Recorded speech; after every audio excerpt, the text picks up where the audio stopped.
Taking my pit bull for a walk. Taking my pit bull. So, is it what is it today? Monday? Fight was Saturday night. My reaction to the Jose Benavidez, Caleb Plant fight.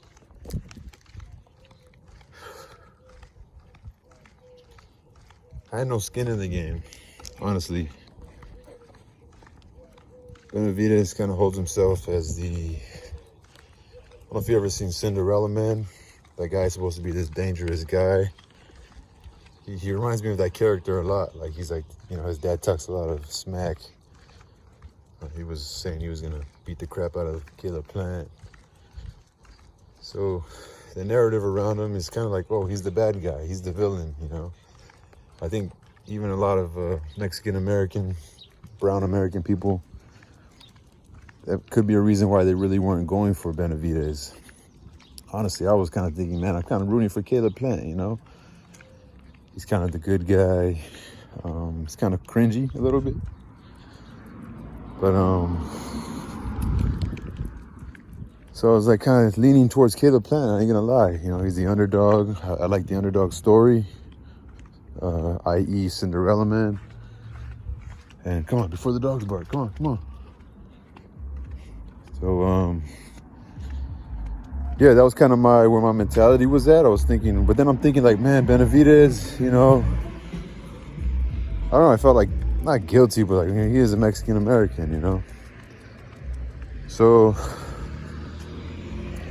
I was watching the fight on my phone. For those of you who live in Southern California, on Saturday was my mom's birthday, so we went to, we went to, Knott's Berry Farm. They had the Boysenberry Festival. It's a festival, I guess the Boysenberry, it's Knott's Berry Farm, so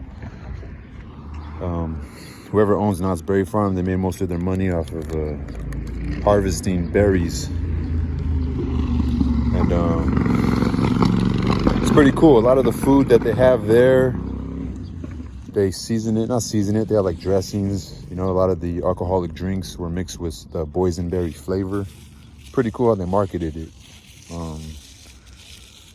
So as it is, they have to compete with Six Flags and Disneyland. But yeah, Knott's Berry Farm is actually pretty cool. I feel like they revamped their image. And so those of you who are fathers or are in a relationship, even if you just want to go with your friends, the Boysenberry Festival is actually going to end pretty soon. I think like in the beginning of April, which is next week. So try to check it out. But so on our way back from that festival, I was watching the fight on my phone. In the beginning of the fight, it was a little frustrating, honestly. I was already thinking like, oh my God, Caleb Plant, here he goes. He's gonna be running around the ring, getting his points, and he's gonna be, what do you call it? Oh, here's this annoying ass person. I guess they got a new motorcycle. So they want to ride the motorcycle around. He just went around right now. That's dope. It's a dope motorcycle. That noise is a little disturbance, but so he would, what do they call it? He kept clinching him. Whenever he felt like Benavidez was gonna counterpunch, or whenever he felt like in the midst of pulling back, or in the middle of throwing a combo, there's always a gap right there. It's always open for counters, and he would just clinch. He would clinch Benavidez, and whenever he felt pressure amongst the ropes and he wouldn't be able to circle out, we would try to clinch him. And it was kind of working a little bit, like the first 4 rounds, you could even see Benavidez. Well, not that we could see, we don't know what's in his head, but you would kind of guess like, oh, is he getting frustrated? He's not able to hit Caleb Plant. He's like, Caleb Plant was very evasive, and it was kind of like, I remember the same feeling whenever you would watch Mayweather, I felt like that feeling when he was fighting Canelo, like, damn, oh my God, you can't hit him, like. But the difference between, I think, Mayweather and someone like a Caleb Plant, Mayweather would stick to that game plan. you know, and it's all about perception. Mayweather would finish the fight like that. He would stick to that, no matter what anybody thought about him. No matter if you hated watching him, or at the end of the fight you thought he was running, or he was a B word or a P word, you know, a bitch or a pussy. You did like, but the thing is, he would frustrate you in that sense where you couldn't ever get to him, or you couldn't ever hit him. You know, to me, I think running and always clinching like that, to me, that's not a fight, but boxing is about, you know, it's a performance as well. It's how you seem, you know. And so Mayweather, he was never really a pocket fighter, you know, like a Gervonta Davis. I think Gervonta Davis gets hit a lot more than Mayweather. So, but alongside being evasive, some would say running and clinching when you need to, and being hard to hit, amidst all that, Mayweather would get those jabs, those snapback punches that snap a guy's head back, or, you know, and come on. So that would, you know, earn points, you know, it would. And maybe I'm wrong, but would you ever see Mayweather in wars? I don't know. I guess I got to go back and do my history. But so the first 4 rounds of that fight, you would say Caleb Plant, he was sticking to that Mayweather game plan. And, you know, even in the corner, well, Benavidez Sr., even like in the 4th and 5th round, I could be wrong. I'm not specifically knowing which rounds, but in the beginning of the fight, sometime in the corner, the TV showed Benavidez Sr. He wasn't even panicking. He didn't really say too much to his son, you know. And I think Caleb Plant made a mistake. I think he made a mistake by not sticking to that game plan. I feel like somewhere along the fight, he decided to try to exchange or try to prove that he could stand there and take the punches from Benavidez. I think that's where he fell short. I think he should have continued to move around, continue to clinch. You know, they didn't take no points away from him. Even the judge, you know, a lot of the commentators, you know, people from Benavidez' corner were saying that the judge didn't really do a good job at all of judging that fight or refereeing it, you know, intervening when he shouldn't have, stopping it on punches that seemed low, or, you know. So I just think Caleb Plant, he should have stuck to that game plan. You know, I was even, like, he kind of made me change my opinion. I was like, man, I'm not going for Caleb Plant. Look at him. He's just running and clinching when he has to. But it was working for him, you know. It was working for him. I think somewhere along that fight, in the middle of the fight, he decided not to do it. He decided to not stick to that game plan. He decided to change it up. And I think that was a mistake on his part when it comes to taking that loss. You know, a lot of people talk smack about Mayweather, but having that undefeated record, having that money, and that perception of being perfect, you know, well, I don't know. I think, hey, some people. So I give Caleb Plant a lot of credit for not getting knocked out. Like, even in the beginning of that fight, I was thinking, if this fight goes like this the whole time, Benavidez is not going to be able to even touch him. Benavidez is not going to be able to cut off the ring. I started thinking about, damn, Canelo's that good, you know? Because it looked like Benavidez just didn't have no patience. It looked like he was just chasing him. And I was even telling myself, man, if I was his father, I would tell him, slow down. Like, stop chasing him, you know? Like, let him come to you, or slow down. Pick your punches, you know? Pick your punches. Because I felt like, you know, as Canelo got older and as he fought a fight against the Mayweather where he looked silly just chasing him, and I'm sure he's rewatched that fight like, man, I would have done this different, you know? And we've seen it in fights, you know, like when he fought Caleb Plant. Caleb Plant was trying to be evasive, and Canelo would cut him off, where a lot of times Canelo did like a sidestep where he anticipated where Caleb Plant would go, and that's when he would throw that left body punch, you know? Where he was stepping to the side, throwing it to a Caleb Plant that was moving lateral, you know what I mean, to evade a punch. And so, but again, I think Caleb Plant, he didn't stick to that game plan. He wasn't patient enough, and I think he's gonna look back on that fight and say, man, I should have just stuck to that game plan. And I think as the fight ages, he would have said. But like I said, I give credit to Caleb Plant because he was taking a lot of damage and he didn't give up. Even to the end of the fight, he was exchanging. And I think a lot of it has to do with somebody's mentality, what they're made of. You know, and I'm not saying that, you know, courage or bravery. Obviously, Caleb Plant has that. You know, he stepped in the ring with the best, and he's repeated that. He wears that on his shoulder. You know, that he takes a lot of pride in not turning down fights and stepping in the ring with the best ones. And I think, you know, we're going to see him again. We're going to see him with the Charlos. And I don't think the Charlos really have that meanness in them either. I feel like they're probably more meaner and more aggressive than Caleb Plant. But I don't think they're as mean as like Benavidez and Canelo. You know, I'm talking about guys that like a Gervonta Davis that are just mean. They have a mean streak to them. If you hit them, they're going to want to, like, as you keep that, when they take damage, it's going to make them mad. It's not going to make them fucking like second guess themselves, you know. And I think that's what's going to separate Ryan Garcia from a Gervonta Davis. And so we'll see Caleb Plant again. I just give him a lot of credit for the fights that he has taken. I just think he didn't have patience. He could have took that Mayweather effect. Because, like, again, you watched the Mayweather fight and you were going for someone else and you wanted to see Mayweather maybe lose. And, I mean, even not that, just like you wanted to see a fight and the guy's just running the whole time, then clinching when he has to, getting his little pop shots, pop, pop, pop, pop, pop. And what Caleb Plant was doing in the beginning of the fight, and he just didn't stick to it. And so going back to the Benavidez, man, dude is lanky.